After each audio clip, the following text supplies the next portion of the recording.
Nuhu alisikia Mungu akimwambia ajenge safina, kisha kwa miaka 120 akaijenga kwa imani. Hilo ni imani na utii wa kushangaza kweli. Wapendwa, mtu yeyote anaweza kufanya kile anachoweza kufanya, lakini kufanya kitu ambacho hakina mantiki kwa sababu tu Mungu alisema hivyo, hilo si jambo rahisi kamwe. Watu wengi watawakosoa wakisema hawawaelewi. Kutembea njia moja bila kutetereka, licha ya yote hayo, hii ndiyo njia ya imani. Kwa nini tunaita imani badala ya akili au akili ya kawaida? Mtu yeyote anaweza kufanya kilicho na mantiki kwa sababu kila mtu tayari anakielewa. Lakini hatuiti hilo imani. Imani ni kuwa na uhakika kuhusu yale tunayotarajia na kuwa na hakika kuhusu yale tusiyoyaona. Kusonga mbele kwa sababu tu unaamini Mungu yu hai na amenena. Hiyo ndiyo maisha ya imani. Nuhu alivumilia taabu isiyoisha na ukosoaji usioisha, na labda sauti kubwa zaidi ya ukosoaji ilikuwa shaka iliyokuwa ndani ya moyo wake mwenyewe. Je, ni lazima kweli niendelee kufanya hivi? Kujenga safina isiyo ya kawaida, huku watu wakimdhihaki bila dalili yoyote ya gharika inayokuja. Hilo lazima lilikuwa kazi ya upweke kweli kweli. Mwanzo sura ya 7 inaanza kwa Bwana kumwambia Nuhu, ingia ndani ya safina, wewe na nyumba yako yote, kwa maana nimekuona wewe u mwenye haki katika kizazi hiki. Mungu anazungumza na Nuhu mara ya pili, safina ilipomalizika kujengwa hatimaye. Nuhu alikuwa mtu ambaye imani yake ilibaki ile ile tangu mwanzo hadi mwisho. Tofauti na watu wengi ambao huanza vizuri, lakini mara chache huisha jinsi walivyoanza. Tumekwisha jifunza kwamba Nuhu alikuwa mwenye haki, asiye na dosari katika kizazi chake, na alitembea na Mungu. Na hiyo ndiyo hasa sababu Mungu alimwambia ajenge safina. Sasa, baada ya safina kukamilika, Mungu anatoa tathmini hii kwa Nuhu: nimekuona wewe u mwenye haki mbele zangu. Katika taabu hiyo yote na ukosoaji huo wote, hukubadilika. Ulibaki mwaminifu hadi mwisho. Kwa nini Mungu aliamuru Nuhu na familia yake kuingia safinani? Hukumu ya maji ilikuwa ikija, na njia pekee ya kunusurika ilikuwa kuingia ndani yake. Safina ilikuwa mahali pa kimbilio, chombo cha wokovu. Safina si mahali pa starehe, huwezi kuona nje, kuishi pamoja na wanyama kadhaa. Si mahali pa furaha.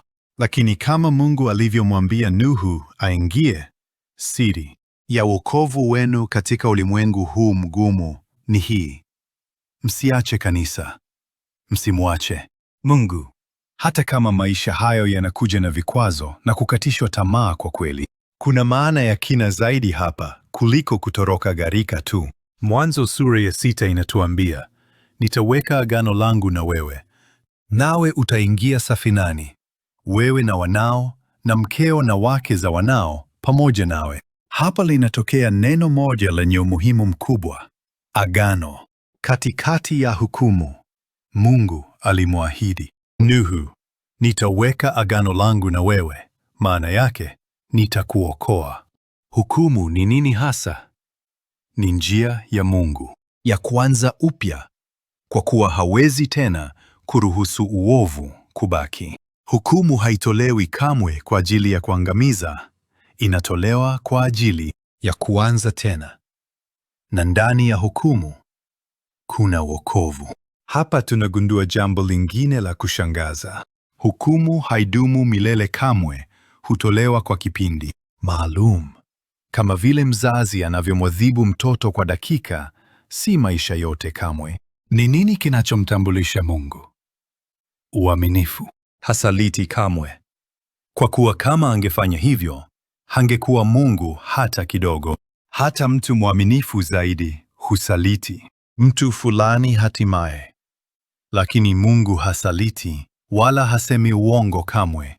na naamini daima hutimiza aliyoyaahidi. Katika siku za Nuhu, Mungu aliuhukumu ulimwengu kwa maji, lakini mwishoni mwa historia atauhukumu kwa moto. Wakati wa Nuhu, wokovu ulikuja kupitia safina, lakini katika hukumu ijayo, wokovu utakuja kupitia wale wanaomwamini Yesu Kristo. Hii ndiyo sababu maandiko yanatuambia, mwamini Bwana Yesu nawe utaokoka, wewe na nyumba yako.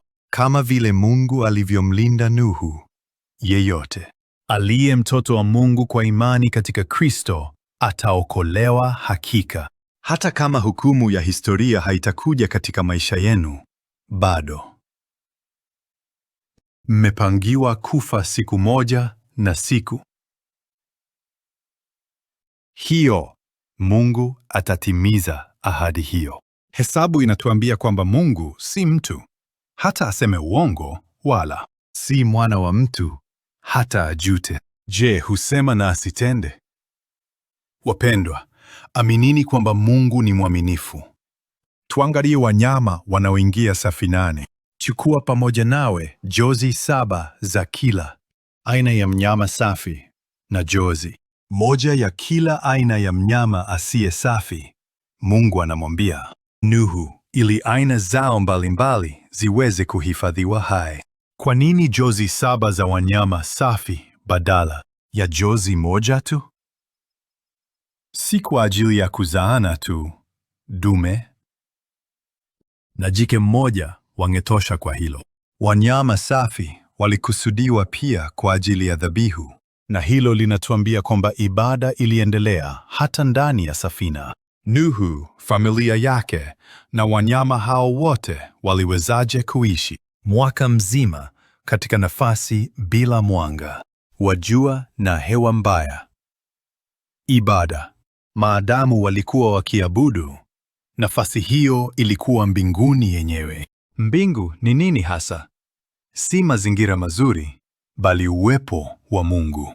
Popote ibada ipo, hapo ndipo mbinguni. Dhabihu ni nini? Kukutana na Mungu. Naye Mungu ni Roho. Hivyo waabuduo lazima wamwabudu kwa roho na kweli. Uzoefu wetu wa kila siku wa kawaida ni uzoefu wa dhambi na wa ulimwengu huu. Na huo peke yake huleta taabu, si furaha ya kweli kamwe.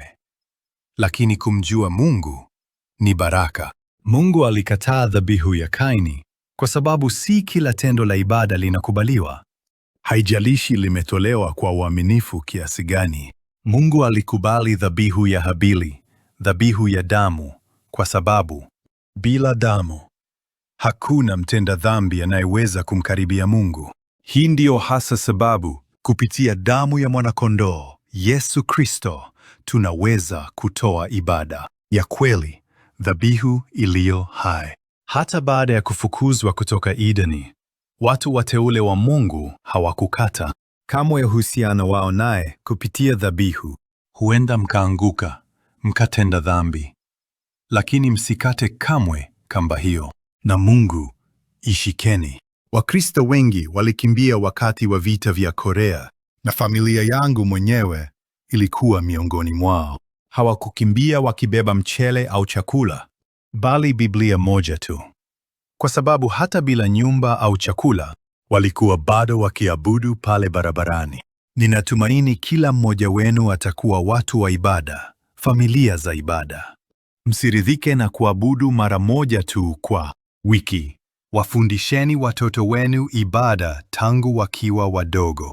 Kwa sababu ibada iliendelea ndani ya safina, hata nafasi ile finyu ikawa mbinguni, mahali ambapo Mungu yupo.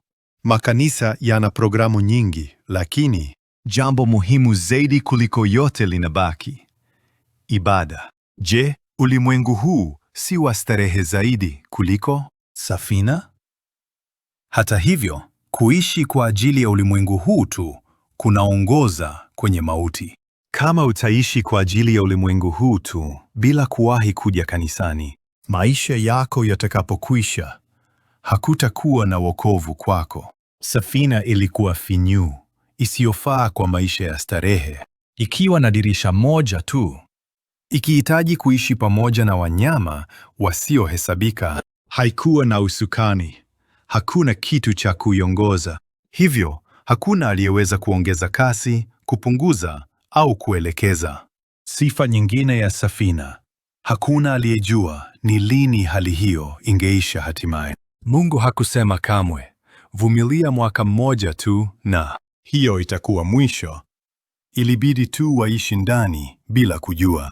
Lakini msione hili kama kukatisha tamaa tu, kwa kuwa ndani yake kuna muujiza na baraka kubwa zaidi ya vyote. Hatima ya Nuhu na familia yake ndani ya safina hiyo inaakisi kwa karibu jinsi Wakristo wanavyoishi katika ulimwengu huu. Mara mnapomwamini Yesu na kuja kanisani, matarajio fulani ya kidunia yanakuwa na mipaka na kukatishwa.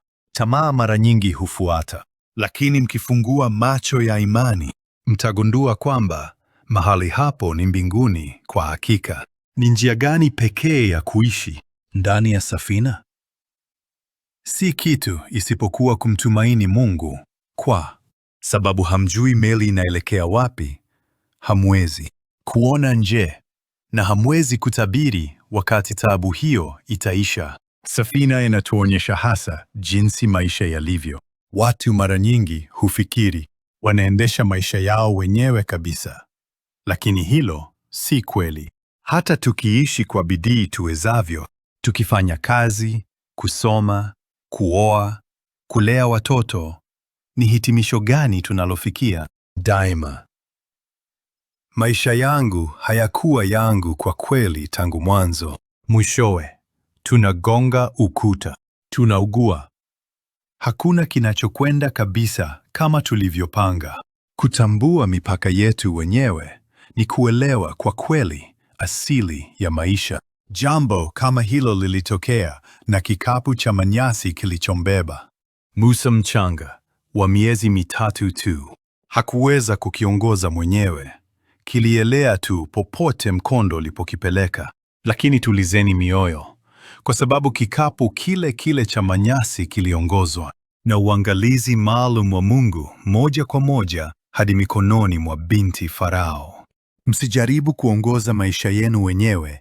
Kadiri mnavyojaribu zaidi, ndivyo yanavyozidi kuwa na machafuko. Mkabidhi ni Mungu badala yake, na naamini ataongoza maisha yenu katika njia za ajabu na za kushangaza msizoweza kuzifikiria bado. Ijapokuwa hakuna aliyejua ni lini taabu hiyo ingeisha, ijapokuwa hakuna chochote kilichoonekana nje ya dirisha hilo, katika mahali ambapo pengine palihisi kama nyumba ya mauti, kwa ajabu, kwa sababu ibada ilikuwepo hapo, uwepo wa Mungu ulianza kuonekana na baraka ya Mungu ilianza kuonekana. Hii ndiyo hasa maana ya kuweka jozi 7 za wanyama safi ndani ya safina. Wakati wa Nuhu ndani ya safina haukuwa kamwe msimu wa taabu. Kwa kweli, kwa sababu furaha na taabu hazitegemei mazingira. Kinachoamua ni uko na nani. Kama uko na mtu unayempenda kweli, mahali hapo panakuwa pa furaha.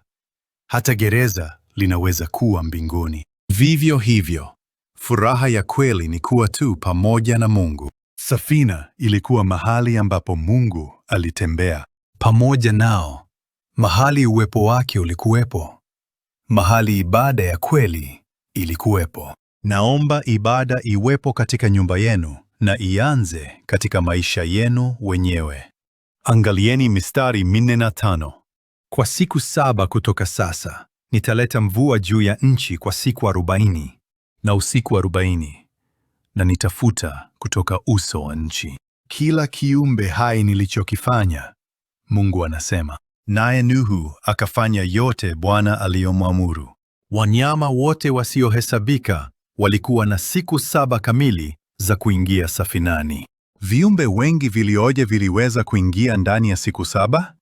Kwa mantiki ya sheria za asili peke yake, hili linaonekana haiwezekani. Lakini je, mmewahi kuona mstari wa mchwa ukitembea kwa mpangilio, au bata mwitu wakiruka pamoja kana kwamba wamekubaliana. Mungu aliamuru kila mnyama moja kwa moja.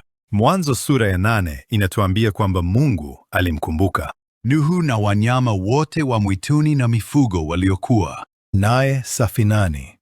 Maana yake, alijali na kulinda kila mmoja kibinafsi. Hii ndiyo hasa sababu Nuhu hakulazimika kwenda kutafuta wanyama mwenyewe. Walimjia katika jozi zenye mpangilio, na kila mnyama kaingia ndani ya siku 7 bila mgogoro, kila mmoja akitafuta nafasi yake kwa kawaida. Huenda Nuhu hakuwa akitokwa jasho kwa juhudi. Huenda alikuwa akisema tu, haleluya. Hii ilikuwa hasa mwanzo wa maisha ya kimuujiza ambayo Nuhu aliishi ndani ya safina hiyo. Wanyama wote hao waliingia wenyewe, na katika mazingira bila mwanga wa jua, hewa mbaya na huenda baridi kali, wanyama huingia kiasili katika hali ya usingizi wa kiangazi. Mara tu walipoingia, walilala tu kwa mwaka mzima. Hakuna haja ya chakula, hakuna haja ya kutoa uchafu, hakuna tatizo lolote. Haya ndiyo maisha ya neema yanavyoonekana, maisha ya kiroho, maisha ya kupata mshahara katika ulimwengu huu. Kadiri unavyojaribu kuyaishi kisheria zaidi, ndivyo yanavyozidi kuwa magumu tu, na yanabaki mfululizo wa taabu mpaka kifo, ukijaribu kuyadhibiti wewe mwenyewe kabisa. Lakini kama Mungu atakukumbuka, akalinda familia yako na kuhifadhi kazi yako, maisha hayo ya ajabu ya baraka yanawezekana, wala si magumu kama yanavyoweza kuonekana. Ninapata uzoefu huu katika kanisa langu mwenyewe. Kutaniko letu limekuwa sana hivi karibuni, lakini moyoni mwangu bado linahisi kama kusanyiko la watu 100 hivi. Kanisa lenye amani linahisi dogo hata likiwa kubwa. Kanisa lenye mgogoro linahisi kubwa mno hata likiwa dogo. Na ndivyo ilivyo pia na familia. Ikiwa na amani inahisi kama mbinguni, ikigombana inahisi kama mzigo mzito. Hivi ndivyo safina ya Nuhu ilivyokuwa, mahali pa neema ambapo mazingira hayakuwa kamwe jambo la kuamua. Ni jambo lisilowezekana kweli kulea watoto wenu wenyewe kwa juhudi zenu peke yake. Mungu anapowalea badala yake, hata mtoto mkaidi anaweza kuwashangaza kwa moyo uliobadilishwa na neema. Wapendwa, Nuhu hakuwahi kutoka kuwinda wanyama, walimjia wenyewe. Msifuatilie fedha, hukimbia kadiri unavyoifuatilia zaidi. Iacheni ikutafuteni badala yake. Chochote ninachojaribu kukifanikisha kwa juhudi zangu mwenyewe huishia kuwa kigumu. Chochote anachokifanikisha Mungu huja kwa urahisi na kufurika kwa wingi. Kikombe changu kinafurika. Hii ndiyo hasa sababu Mungu alimwambia Nuhu aingie safinani. Wapendwa, safina ya kisasa ni kanisa hili lililonunuliwa kwa damu ya Bwana mwenyewe. Jengo hili laweza kuonekana kama si la pekee, lakini hapa watu hulia, wanaomba, wanaimba, wanahudumiana na kupata nguvu mpya kabla ya kurudi ulimwenguni. Hivi ndivyo kanisa lilivyo. Hii ni nyumba ya Mungu. Haya ni maisha ya neema. Kwa ajabu, maisha ya neema ni maisha ya kutoa. Na kadiri unavyotoa zaidi, ndivyo Mungu anavyokupatia zaidi. Maisha ya ulimwengu huu, kinyume chake, ni ya kuchukua. Nayo ni ya kuchosha, ya upweke na ya kutisha. Lakini ingieni safinani badala yake, ingieni neemani, ingieni Kristo, na naamini muujiza wa ajabu utaanza katika maisha yenu. Nuhu alikuwa na umri wa miaka 600 gharika ilipokuja, naye Nuhu na wanawe na mkewe na wake za wanawe wakaingia safinani kuepuka gharika. Jozi za wanyama safi na wasio safi zilimjia Nuhu na kuingia safinani kama Mungu alivyoamuru. Huu ndio hasa msingi ambao Wakristo wanaishi kwa kufuata katika ulimwengu huu. Wale walioishi hivi walinusurika mara moja miaka 40 jangwani, wakila mana, wakinywa maji kutoka mwambani, wakiongozwa na nguzo ya moto na nguzo ya wingu. Hata katika ulimwengu unaohisi kama jangwa, naamini Mungu anatoa maisha haya haya ya neema kwa kila anayeliitia jina la Yesu Kristo. Hata hivyo, katika siku hizo 7 za mwisho, Nuhu huenda alihisi mambo mawili yanayokinzana kwa wakati mmoja. Pamoja na msisimko wa muujiza huu, bado hakukuwa na dalili yoyote ya gharika inayokuja. Mtu wa Mungu si kamwe mtu asiye na shaka kabisa, na hata akiendelea mbele kwa imani, bado kuna hofu pamoja nayo. Itakuwaje kama hili halitatokea kweli? Aina hii ya mgogoro wa ndani ni ya kawaida kabisa. Kuwa na imani hakumaanishi kutokuwa na mgogoro wowote. Hata hivyo, na mgogoro huo ukiwepo, uamuzi wa mwisho daima unarudi kwa Mungu. Ndiyo, hata kama gharika haitakuja kamwe, bado nitatembea njia hii. Ninafikiri wakati mwingine kuhusu Yusufu gerezani, nikijiuliza, ingekuwa faraja kiasi gani kama malaika angemwambia tu kwamba haya yote ni sehemu ya mpango. Lakini neno kama hilo halikuja kamwe. Imani ni jambo la upweke, kwa sababu lazima uishi kwayo bila mtu kukuonyesha ushahidi wa dhahiri. Kumbukeni Eliya kwenye mlima Karmeli, akimtuma mtumishi wake tena na tena kutazama kuelekea baharini, hakupata kitu hata mara ya 6. Je, hata mchungaji Hashku kamwe hapati mgogoro wa ndani kamwe? Sivyo kabisa.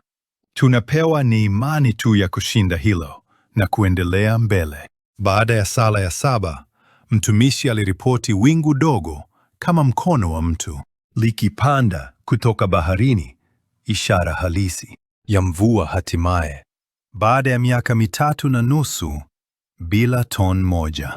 Haya ndiyo imani inavyoonekana: kutembea mbele kama kuvuka jangwa na kuendelea licha ya hayo. Baada ya siku 7, maji ya gharika yakaja juu ya nchi. Kwa wakati mmoja, mawingu meusi yalianza kukusanyika na muujiza ukaanza. Mwishoni, maisha ni vita ya imani. Kama utatembea kwa akili na akili ya kawaida, au kuendelea kuishi maisha ya imani pamoja na Mungu, hata kama itahisi upweke kiasi gani. Kwa nini watu wanauita gharika wa Nuhu hadithi ya kubuni?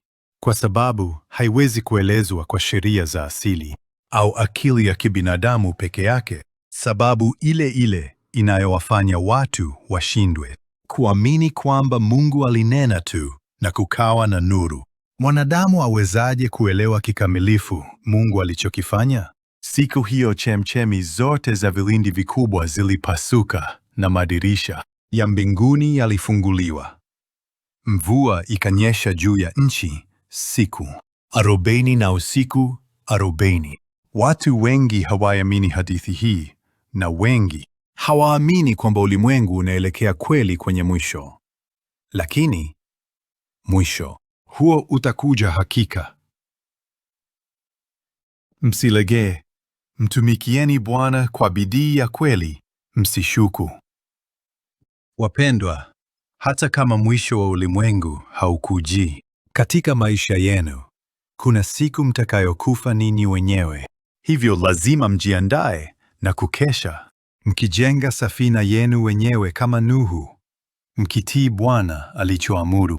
Waraka wa kwanza wa Petro unatuambia kwamba siku ya Bwana itakuja kama mwivi, mbingu zitatoweka kwa mshindo mkubwa, na viumbe vitaunguzwa na moto, nayo nchi na kazi zilizomo ndani yake vitafunuliwa. Wapendwa, msimwache Mungu, msiache kanisa, msiache kamba hiyo ya uzima. Na kuweni tayari, mkiishi na Mungu katikati ya kila kitu. Tuombe.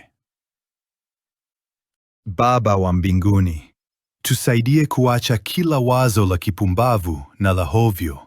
Tulinde kutoka upumbavu wa kuanza kwa imani kisha kutetereka, kushuku na kuanguka katika mgogoro njiani, na utusaidie kukuamini, waaminifu hadi mwisho, na kushuhudia miujiza yako wenyewe.